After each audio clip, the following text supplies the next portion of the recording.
All modern logos are boring. This is what I'm told a lot of the time. Just look at the new Pringles logo. They've gotten rid of all the character and it is essentially just this minimal, flat looking design. Over the past few years, everyone's been getting mad at the sort of character assassination of all these companies that are rebranding. They're trying to be more minimal, less offensive and cleaner. Well, I recently turned 30 years old. I'm really old now. I started making videos before I was even 20. That's wild. So what would happen if I was to take these modern logos and bring them back in time and redesign them like they were from the 80s?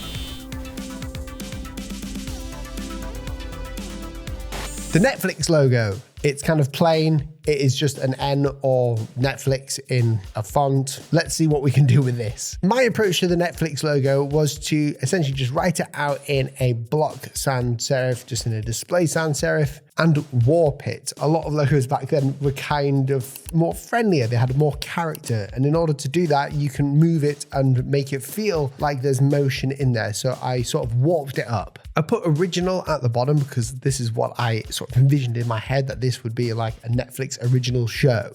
Netflix wasn't really a digital thing back in the 80s, so I wanted the icon or the imagery to be quite literal of what it would be. So I sort of created this mast. It's inspired by like this TV mast. So I created a grid and warped that up too. 80s design is full of gradients, so I added this gradient to the top of this icon mast grid thing, just to give that sense of depth. A lot of modern logos don't have senses of depth anymore because gradient design isn't in trend and it's harder to produce in smaller digital formats like on the watch or in print. One thing I wanted to do was get this idea of movement across and to give the idea of a more spacey feel. And that was to this sort of cut line at the bottom of Netflix. It couldn't go in the middle because it would just look so weird. So put the cut in at the bottom. I did play around with the idea of creating an N for the Netflix as the icon, but the more that I played with it, with the curvatures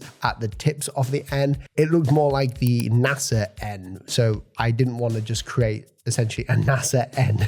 I have the logo, now it's time to add some of that 80s spice to it. I brought it into Photoshop. Neon, glowing, ridiculously bright.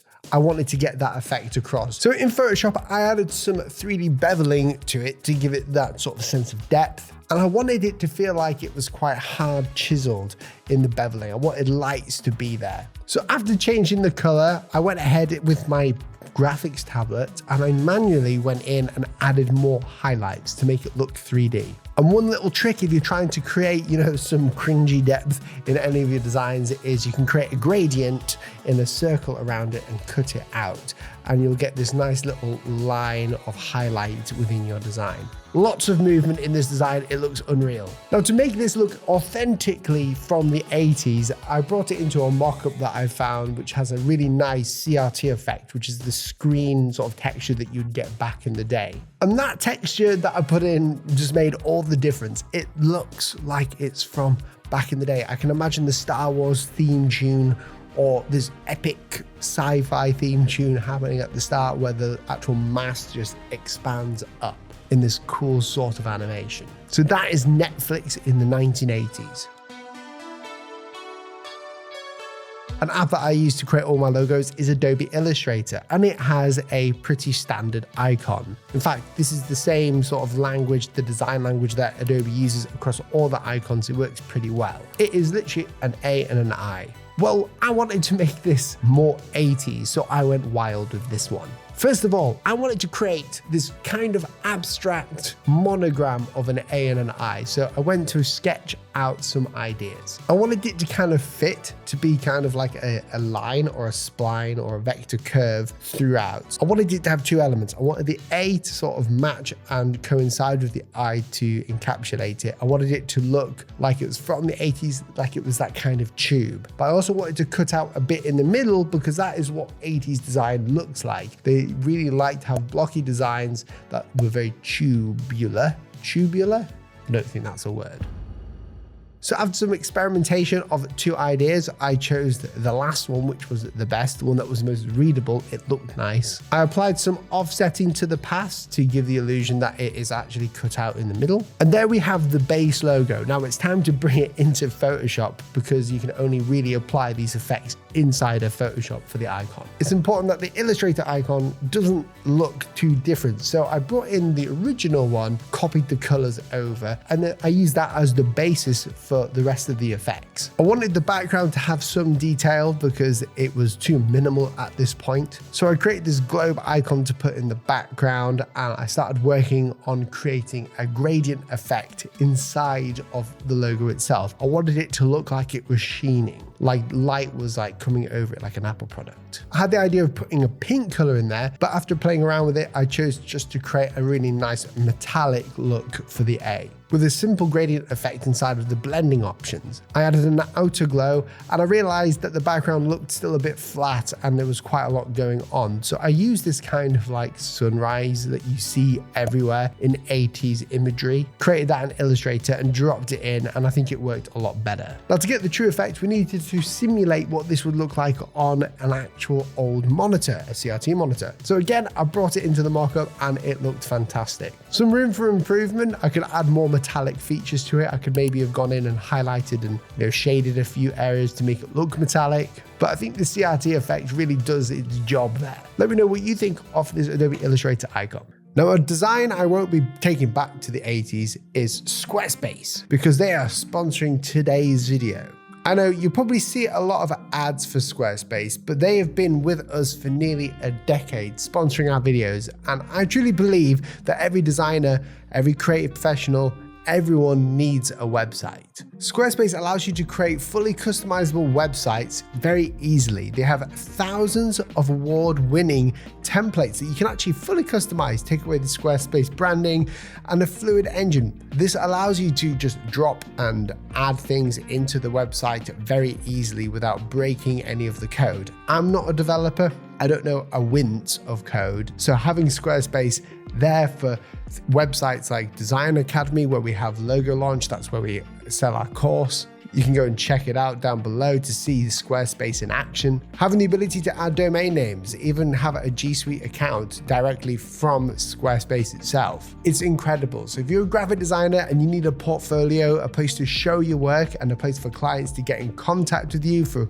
inquiries and commissions, then click the link down below or use my code because it will give you 10% off. However, you do get a free trial when you click my link as well. So go click the link, completely free, go and design the website, see if you like it. And if you do, then use my code to get the 10% off. Thanks for sponsoring.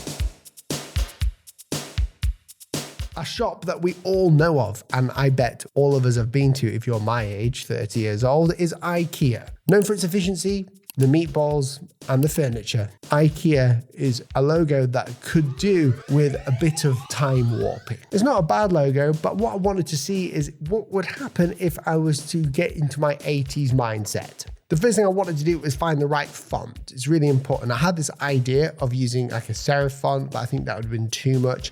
IKEA is quite blocky. There's a lot of furniture. So even back in the day, they would have used this type of font. So it's similar to the Netflix one. I ended up on a font from my favorite font foundry and font designer, Rajesh Radpur. It's called Nohimi. There's no italic version of this design. So I went ahead and just transformed it and made it italic really quickly. I had this idea of putting the circle of IKEA in the background in a more 80s comic style. So there's not as much 3D elements going on here. Then I added a shadow to the IKEA logo type. I wanted to get the sense of depth in there somewhere, so it wasn't as serious as like Netflix or Illustrator. I wanted it to be quite fun and playful to show those 80s vibes. To add the shadows in there, I just created a layer underneath after outlining a copy of it, changed the top color to blue, which is kind of the IKEA blue. Added those shadows in with the pen tool by just essentially cheating my way in there.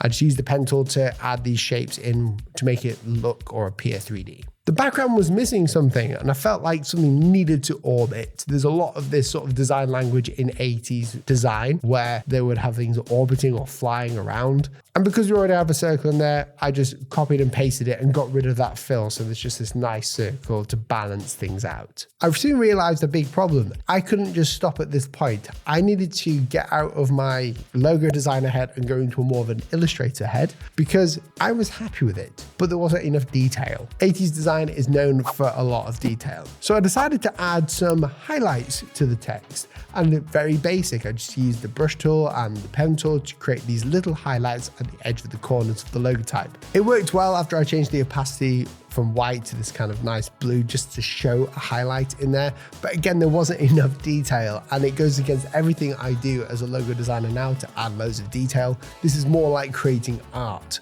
So I wanted to add some stars in there too, to give off the idea of expansiveness, kind of space, futuristic, but to also have the comic element, not a comic book, but just a bit more of a drawing, more fun and playful design. Now, I didn't go into Photoshop to do much highlighting because when I did, it looked terrible and it would have taken way too long. There are so many other things I could have done with this IKEA logo. So instead, I wanted to keep it in its purest form where it looked like it's been drawn in vectors with a nice, thick, bold stroke around it. And this is what the logo looks like at the end when I've put it into the CR2 mockup. It looks pretty sick.